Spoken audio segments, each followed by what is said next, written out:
Buenas, hoy le presentaré mis compañeros de trabajo del podcast, que aquí son los presentadores. Gonzalo Segovia. Matías Díaz. Y de la otra parte, ¿qué producción vamos a presentar a nuestro editor Víctor González. y nuestro grabador de audio y video? José Luis Díaz.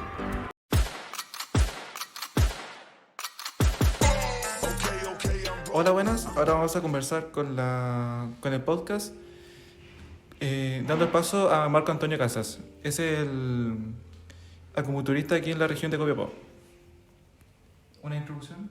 Hola, buenas tardes. Mi nombre es Marco Antonio Casas. Soy director del Centro de Acupuntura Chendao. Nosotros estamos en Copiapó funcionando hace ya 6 años.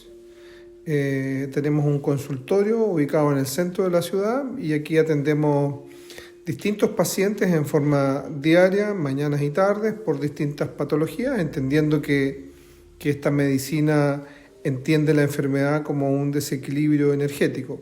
Se corrige ese desequilibrio energético y se resuelve la enfermedad. Vamos a comenzar con la interrogación. ¿Qué lo llevó a estudiar acupuntura? En la página está en el perfil de la descripción lo que nosotros somos. Yo soy de profesión contador auditor. Tengo un diplomado en la Pontificia Universidad Católica en Dirección de Recursos Humanos y mi carrera profesional siempre la desarrollé en el área financiera. Fui gerente de banco, ejecutivo de cuentas de empresas y siempre tuve desde muy joven una motivación o una inquietud por el tema sanitario y ya hace más o menos 12 años me empecé a dedicar a las terapias complementarias, estudiando en Chile, en Argentina y en otros países distintas técnicas que me llevaron finalmente a especializarme y a quedarme con el estudio de medicina tradicional china. ¿Por qué le llama la atención la medicina alternativa y no la tradicional?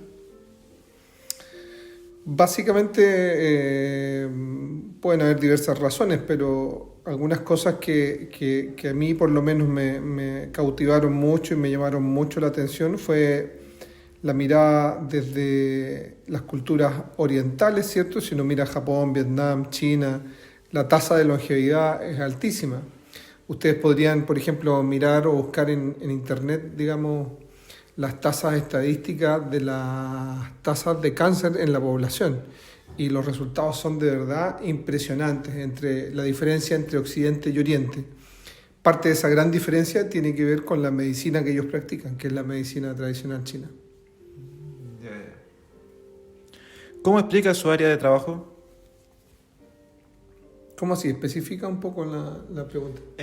Si es algo agotador, no sé, exhaustivo, relajado. Hoy día conversábamos con mi esposa, que es la otra terapeuta con la que estamos acá. Jenny, ella es ingeniero constructor de profesión y los dos terminamos dedicándonos a esto de tiempo completo. Dejamos nuestros trabajos para ya hace casi 2 años estar dedicados 100% al consultorio. Y eso se fue dando básicamente por la demanda de pacientes. Esto partió como un hobby, vale decir, teníamos nuestros trabajos y dijimos, oye, vamos a empezar a atender porque estudiamos para dedicarnos a esto. Y en la medida que esto empezó a crecer, empezó a llegar gente, obviamente creció y ahí uno se ve en un momento en el que tienes que tomar una decisión. ¿Sigue siendo un hobby o te dedicas 100% a algo que te apasiona y que obviamente también tiene una entrega de un bienestar a las personas? ¿Nos puede explicar cómo realiza su trabajo de acupuntura? La medicina tradicional china, uno podría decir que cada caso es un caso y lo que se hace básicamente es que el paciente cuando llega en una primera sesión se hace un diagnóstico, ¿cierto? Y en base a ese diagnóstico que es de nivel energético se desarrolla una línea de tratamiento. Y lo que les comentaba recién es que un tratamiento de acupuntura recomendado mínimo son 10 sesiones, con una sesión semanal. Ahora vamos a introducirnos un poco más en el tema y vamos a hablar sobre qué le agradó más sobre la medicina alternativa. Una de las cosas importantes es que esta medicina trabaja buscando que el cuerpo encuentre su equilibrio en forma natural. Si bien es cierto lo que se ha hecho, o lo que normalmente hacemos cuando tenemos la medicina alopática, ¿cierto? Que yo tomo un medicamento, pero ese medicamento tiene efectos secundarios. Y lo que buscamos por este camino, y lo que más me gusta a mí por lo menos, es que vamos siempre buscando un proceso de auto reparación o de autosanación del cuerpo. Es una cosa natural. ¿Cuáles son los riesgos que se pueden pasar al hacer acupuntura? La acupuntura en general no tiene efectos secundarios. Depende de los puntos que se utilicen. Sí hay un conocimiento y un estudio profundo de anatomía, porque obviamente hay órganos que podrían, cuando uno coloca o introduce las agujas, podrían dañarse, y por eso es importante que se profundice en el estudio de esta medicina, los estudios de biología y de anatomía. Y es por ello también que para ejercer acupuntura, después de 3 o 4 años de estudio, se exige un examen que es bien exhaustivo del Ministerio de Salud. Recién con la aprobación de ese examen uno podría ser facultado por el Ministerio de Salud para ejercer la acupuntura. ¿Cuáles son los beneficios a largo plazo de la medicina alternativa, o sea, de esta medicina? De esta medicina, los beneficios a largo plazo, básicamente es que esto se trata de un proceso energético, de chi. Al tener más cuerpo, el cuerpo más chi, perdón, al tener el cuerpo un mayor nivel de chi, va a ir regenerando procesos, ¿cierto? Va a restaurar los procesos del cuerpo, vamos a alargar nuestra vida y vamos a prevenir la enfermedad. ¿Qué clase de implementos o herramientas ocupa o utiliza en su trabajo? Lo que se usa son agujas, ¿cierto? Que tienen distintos tamaños, distintos grosores, distinta confección. Hay de acero, de bronce, de cobre. ¿Cuál fue su experiencia más difícil de tratar? Yo creo que básicamente hay diversas, hay varios casos. Nosotros atendemos entre 100 y 120 personas a la semana, entonces se van presentando diversas circunstancias. Estamos con Jenny Adaos, que es mi esposa y también terapeuta. Vamos a preguntarle también si ella nos puede compartir alguna experiencia. Dentro de, como dice Marco, tenemos muchas situaciones y muchas cosas complejas a veces que nos llegan, pero como mujer y como madre podría decir que una de las cosas más difíciles que nos ha tocado abordar y ver es generalmente cuando hay personas que llegan con dolores o problemas físicos debido a situaciones emocionales. Y entre esas podemos distinguir algunas que nos han tocado profundamente, que es como la pérdida de sus hijos. Pérdida de hijos de 7 años, pérdida de hijos de 14 años. Entonces hay un dolor muy profundo en el alma, muy fuerte. Y que sin duda un tratamiento de acupuntura y esta medicina también logra abarcarlo. Creo que eso ha sido una de las cosas más importantes que hemos visto, más impactantes. Hay muchas en todo caso. ¿Qué aspecto toma en cuenta en la acupuntura? ¿Qué aspectos en términos de diagnóstico o de...? Sí. Básicamente se hace una evaluación. El cuerpo va a estar sujeto a influjos energéticos, vale decir, se va a afectar por cosas dietéticas, por cosas climáticas, por cosas emocionales. Por lo tanto, podríamos decir que los aspectos que esta medicina tradicional oriental abarca en su diagnóstico todos estos aspectos. Una pregunta personal. ¿Qué opinó su familia cuando decidió estudiar esta área? Si se puede responder.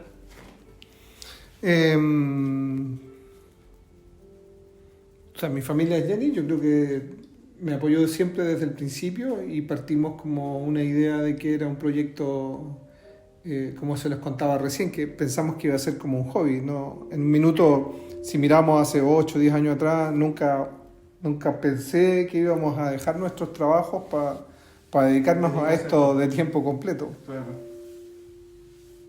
¿Alguna vez le ha hecho acupuntura a algún pariente suyo, familiar o incluso a su esposa? Sí, nosotros con mi esposa nos hacemos terapia de acupuntura 1 o 2 veces a la semana siempre, porque eso mantiene nuestro nivel de salud en un estado óptimo, el sistema inmunológico también, digamos, bien funcionando correctamente, y también a mis hijas, a mi madre. Yo creo que esto es una medicina que queremos siempre estar compartiendo para mantenernos todos sanos. Hola, buenas. Ahora vamos a presentar a Abigail Huerta. Hola, soy Abigail Huerta, profesora de inglés aquí en el Liceo Fernando Aristide Ruiz y además soy instructora de yoga hace 3 años. ¿Qué la llevó a estudiar esto? Empecé a hacer mi instructorado en un momento de cuando medio año aproximadamente antes que empezara la pandemia, y lo hice porque encontré una solución más alternativa a todo el tema del estrés y la salud mental en general. ¿Por qué le llamó la atención la medicina alternativa?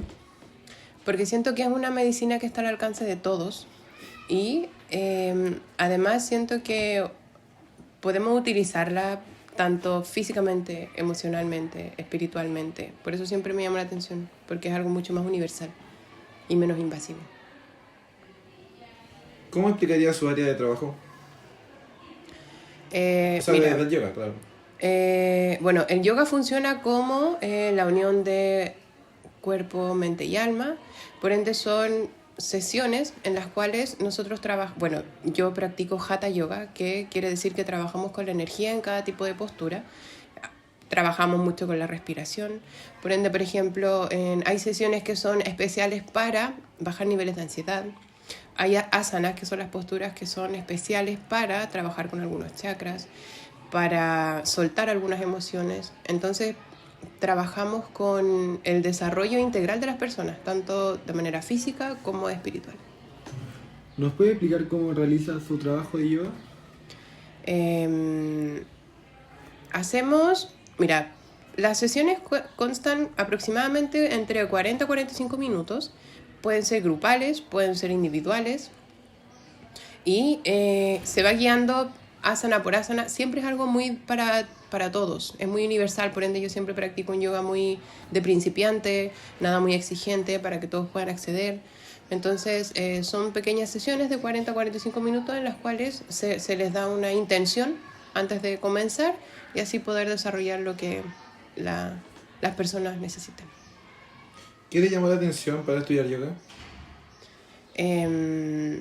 Principalmente el tema de poder trabajar tanto físicamente como espiritualmente y psicológicamente, porque igual el tema de la fuerza, de las asanas, de la flexibilidad, todo viene de la mente. ¿Cuáles son los riesgos principales que pueden pasar al hacer yoga? ¿Riesgos? Sí.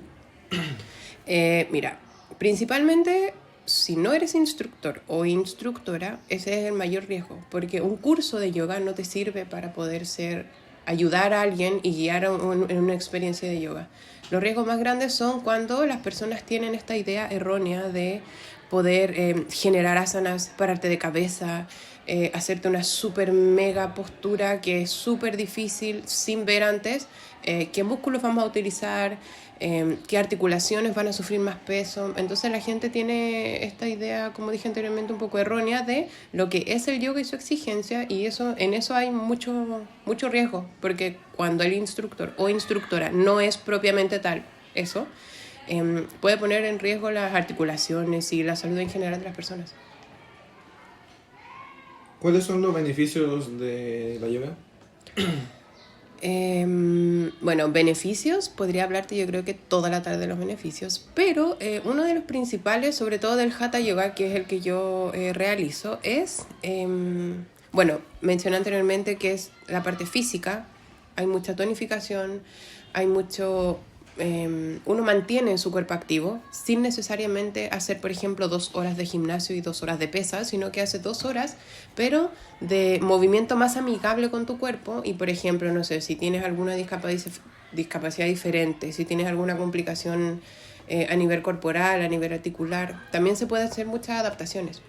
Y a la vez fortalece mucho tu mente, porque hay muchas personas que no se sienten capaces de poder, ponte tú, pararse de cabeza. Voy a poner un ejemplo extremo, pero por ejemplo, pararse de cabeza, pero uno sabe que la práctica es el maestro, entonces uno trabaja para eso y te das cuenta que lo puedes lograr. ¿Qué clase de implementos utiliza en su trabajo? Podemos utilizar desde nada hasta partimos con un mat, que es como esta mini alfombra, que es un poco Como un tatami. como alcochada, como un tatami. Eso, además, cuando es adaptación o es un yoga más restaurativo, que quiere decir que yo puedo adaptar una postura de yoga para alguien, no sé, que tenga un problema cervical, que tenga un problema en la espalda, etc.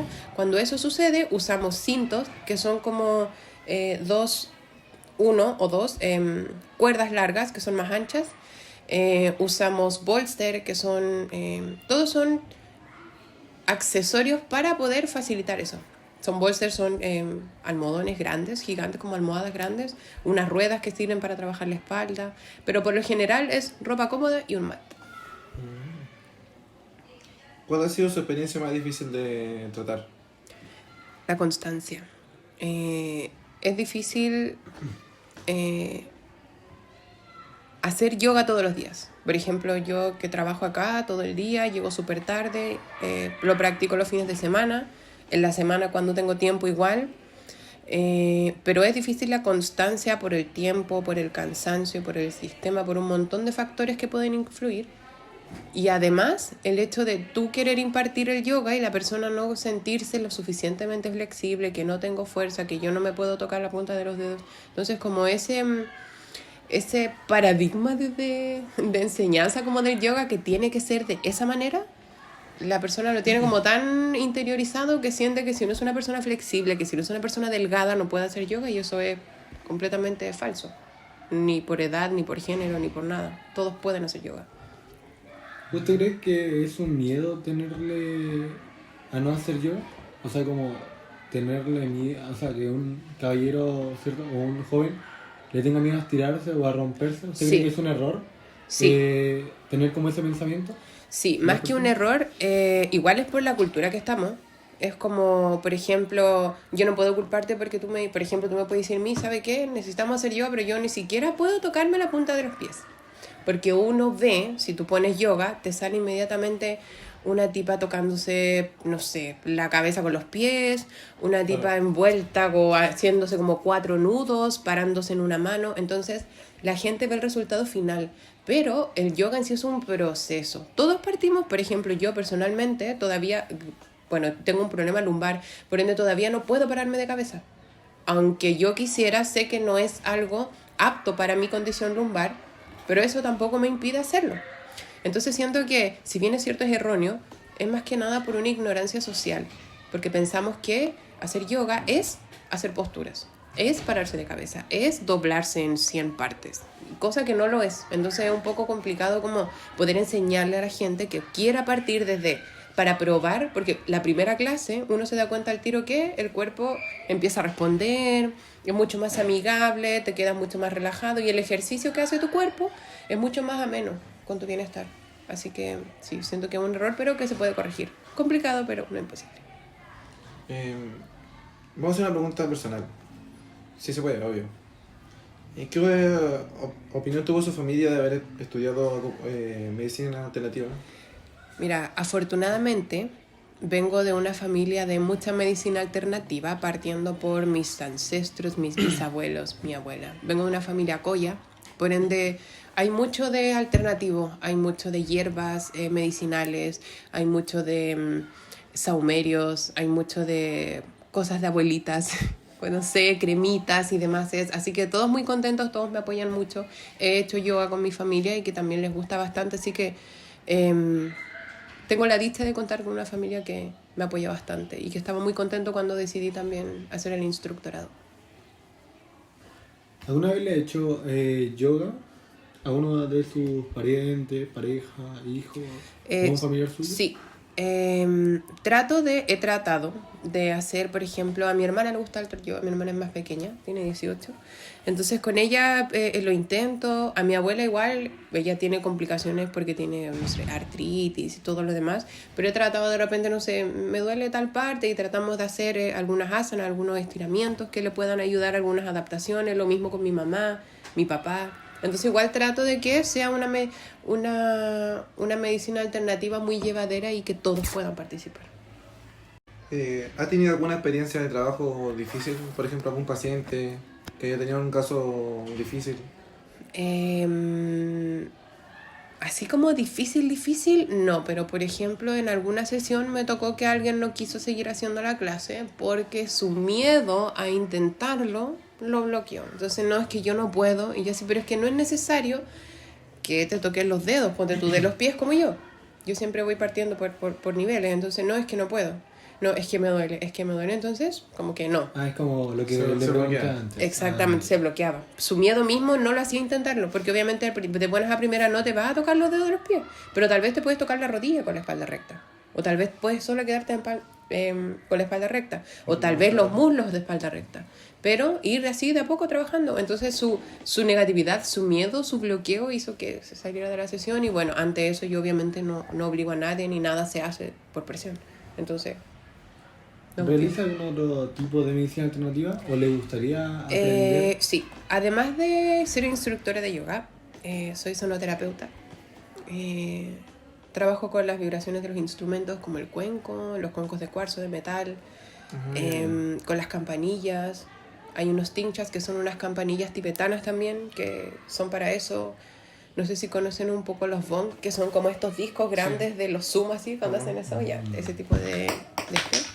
Y además también hago, no sé, como ungüentos, aceites y cosas de... Por ejemplo, tengo un huerto lleno de lavandas y intento hacer aceite de lavanda para relajar, para poder hacerlo cuando uno inicia el yoga. Y así trato como de conectar toda la medicina que pueda llegar a mí. Una pregunta, puede que sea chistosa o no, pero ¿cuál ha sido su pregunta más rara que le han hecho? Respecto a... ¿Del yoga? Sí, o a la medicina alternativa en general. Mira, primero, bueno, no sé si chistoso, pero me causa mucha curiosidad el hecho de que... no sé si puedo decir esto o lo voy a decir. La gente me ha preguntado, personas, X parejas, si el yoga sirve para sus posturas sexuales. ¿Podemos hacer eso? Y yo así... no sé, yo no voy a ir a meterme ahí a su... no sé. Pero es que podría... no sé, ese es otro tipo de disciplina, que son otro tipo de posturas. Ya, pero tal vez... Y como que en eso, de repente la gente como que se va por ahí y como que no es por ahí. No va por eso. Pero sí me causa mucha gracia y curiosidad que a la gente solo le importa eso.